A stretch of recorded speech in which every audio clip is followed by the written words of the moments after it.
भारत में राजनीतिक अपराध कोई पुरानी बात नहीं है। ये आज की सच्चाई है, आज की वास्तविकता है। एडीएआर 2025 की रिपोर्ट बताती है कि लगभग 45% एमएलए विधायकों के खिलाफ आपराधिक मामले दर्ज है और 29% एमएलए पर गंभीर आपराधिक आरोप जैसे हत्या, अपहरण, हिंसा, महिलाओं के खिलाफ अपराध, इस तरह के संगीन आरोप लगे हुए। ये आंकड़े 28 राज्य और 3 केंद्र शासित प्रदेशों के 4092 विधायकों के विश्लेषण पर है। अगर सरल शब्दों में कहें तो हर दूसरे विधायक के खिलाफ अपराध के मामले दर्ज। 2024 के लोकसभा चुनाव में 543 में से 251 सांसदों यानी लगभग 46% सांसदों के खिलाफ आपराधिक मामले दर्ज हैं। इनमें से 170 सांसदों पर तो गंभीर आपराधिक मामले दर्ज है और ये संख्या 2009 के मुकाबले तो बहुत ज्यादा है। एडीआर इंडिया की रिपोर्ट ये बताती है कि आपराधिक पृष्ठभूमि वाले उम्मीदवारों की जीतने की सफलता दर लगभग 15.3% है, जबकि स्वच्छ छवि वाले उम्मीदवारों के जीतने की संभावना 4.4 है।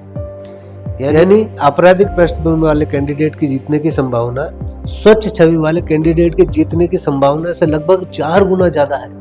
मुख्यमंत्रियों और मंत्रियों की रिपोर्ट तो ये बताती है कि लगभग 40% मुख्यमंत्रियों के खिलाफ आपराधिक मामले दर्ज हैं और कुछ पर तो गंभीर मामले जैसे हत्या के प्रयास, रिश्वत और धमकी के आरोप भी लगे हुए हैं। और राज्यों में भी स्थिति बड़ी चिंताजनक है। कुछ राज्यों में 56% मंत्रियों पर गंभीर आपराधिक मामले दर्ज हैं और कई राज्यों में लगभग अधिकांश मंत्रियों ने अपने आपराधिक मामले का खुलासा भी किया हुआ है। अभी हाल ही 2025 की बिहार विधानसभा चुनाव की रिपोर्ट बताता हूँ मैं आपको। 1303 उम्मीदवारों का विश्लेषण बताता है कि इनमें से 423 उम्मीदवारों के खिलाफ यानी लगभग 32% कैंडिडेट के खिलाफ आपराधिक मामले दर्ज हैं। इनमें से 354 पर तो गंभीर आपराधिक मामले दर्ज हैं और लगभग 519 से भी ज्यादा उम्मीदवार जो है वो करोड़पति है। इससे चुनाव में धन बल का प्रभाव साफ दिखता है। तो ये संकेत है धन, अपराध और राजनीति, इन तीनों का समीकरण अगर सही बैठा हुआ है तो इन अपराधियों के पांव राजनीति में और गहरे गड़ चुके हैं। हाल ही में केरल का एक शहर है कोझिकोड, उसमें ऐसे नगर पालिका पार्षद चुने गए जो पहले ही आपराधिक मामलों में सजा पा चुके हैं। एक को 20 साल और दूसरे को 36 साल की सजा सुनाई जा चुकी है। और बड़ी बात है कि फिर भी वह चुनाव जीत गए। पंजाब के एक विधायक को तो अदालत ने गुमनाम अपराधी तक घोषित कर दिया क्योंकि वह अदालत के समक्ष ही नहीं पहुंचा। उसके खिलाफ बलात्कार व धमकी वाले मामले दर्ज है। राजस्थान में 3 विधायकों को भ्रष्टाचार और रिश्वत के आरोप में विधानसभा एथिक्स पैनल ने तलब किया था।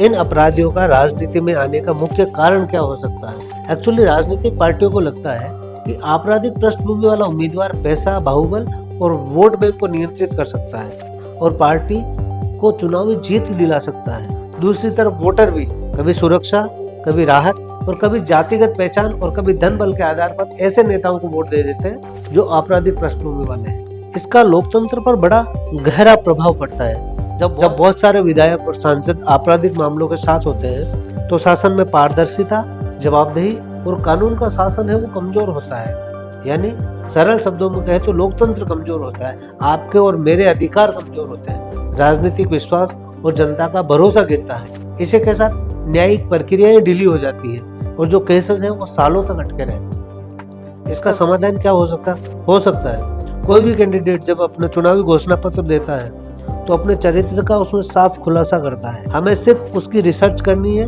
और देखना है कि आपराधिक पृष्ठभूमि वाला कैंडिडेट है, हमें इसे विधानसभा या संसद में नहीं भेजना है और राजनीतिक दलों द्वारा ऐसे कैंडिडेट को टिकट नहीं देना एक माइलस्टोन साबित हो सकता है। और सबसे जरूरी बात यह है कि हम वोटर्स को अपनी जिम्मेदारी समझनी होगी। अगर हम थोड़ी भी रिसर्च करें और आपराधिक रिकॉर्ड वाले उम्मीदवार को वोट ना दें तो उनकी राजनीति में भागीदारी कम होगी। मुझे लगता है कि ये अपराधी नेता हैं, ये राजनीतिक क्षय में खुलेआम घूम सकते हैं। और अंत में एक सवाल कि राजनीति अगर सेवा है तो ये सेवक इतने जल्दी अमीर कैसे बन जाते हैं? और अगर ये नौकरी है तो इसकी योग्यताएं क्या है और इसके लिए कोई एग्जाम क्यों नहीं होते?